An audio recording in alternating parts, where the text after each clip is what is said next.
We're in the middle of the grand Indian summer. Most people watching, I'm sure, desperate or ideally would like to go on a vacation. And then the question is, when would it be safe to go on a vacation? So when we put this question to the 111 doctors, and remember, nobody really has the perfect answer. There is no perfect answer. But what we're trying to do on the show is give you the sense of what the herd wisdom is. And remember, when you're doing polling, herd wisdom is actually very important because it gives you a broad trend about where things are going. So after 6 months, say 51% of our respondents, after a vaccine come is second, 36% of the respondents saying that. After 3 months, say 9% of the respondents.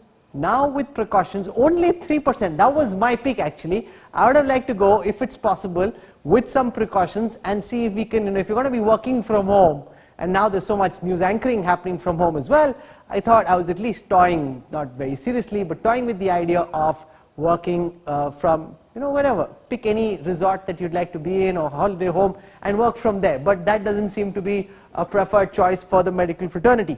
Why is that the case? Let me put this first question to Dr. ASHOK Seth. When doctors are asked, when should you go? Only 3% say now with precautions. So you basically want people to stay home. You don't want people to go out. It's not such a bad idea. If I'm going to be working from home, many would argue I'd rather work from home from Kerala, Goa or Himalayas. Not a bad idea. Himachal Pradesh at the moment has the least amount of COVID, as you know, and there are vast open spaces. There are two aspects to it. Clearly, holiday is not a bad situation, especially if you're going out to areas where there's going to be less COVID and vast open areas. It's actually to do with how you get there and what sort of resort.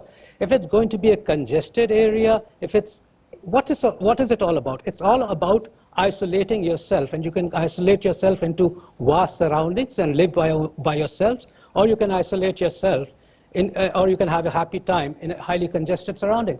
So the holiday, unfortunately, always means going to resorts which are packed, having a great nightlife, having a great fun during that time, but that's not going to happen for quite some time. Those resorts are going to go away. But what's going to come back certainly is that if you can travel safely by your own car to areas which are not very congested, where distancing can be maintained, where proper precautions are taken, where the hotels open up in a very systematic manner to make it safe for you, then those holidays are going to come back. So it's going to be a shift of a holiday, of not the congested fun and frolic, not Ibizas and the stuff like that, but it's just going to be more peaceful places where you're alone and perhaps in the middle of nature.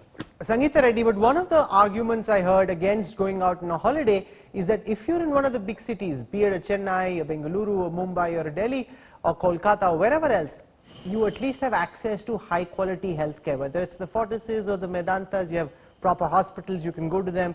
Now suddenly you're in the back of beyond, and God forbid something were to go wrong, your access to healthcare is far more limited than it would be if you're in a big city. How do you view the question about when it would be safe to take a holiday? So I think doctors clearly are saying don't travel if you don't have to, and that's the hypothesis behind pushing back the holidays. I agree with Dr. Seth that if you find the quieter places, you can travel. And in direct response to your question, I think that we need to remember that for a majority of people, the COVID virus gives you a fever, gives a sense of body pain, but is not life-threatening. It also has a certain incubation and a window time, and it's not as if you get the virus today and tomorrow you need a ventilator. So you do have travel time. So I would like to remove some of the fears around the virus. And I'm very sorry to go back for 1 second to your last question on schools reopening. 2 points I really want to add, and one is that many homes don't have, unfettered access to a computer for children.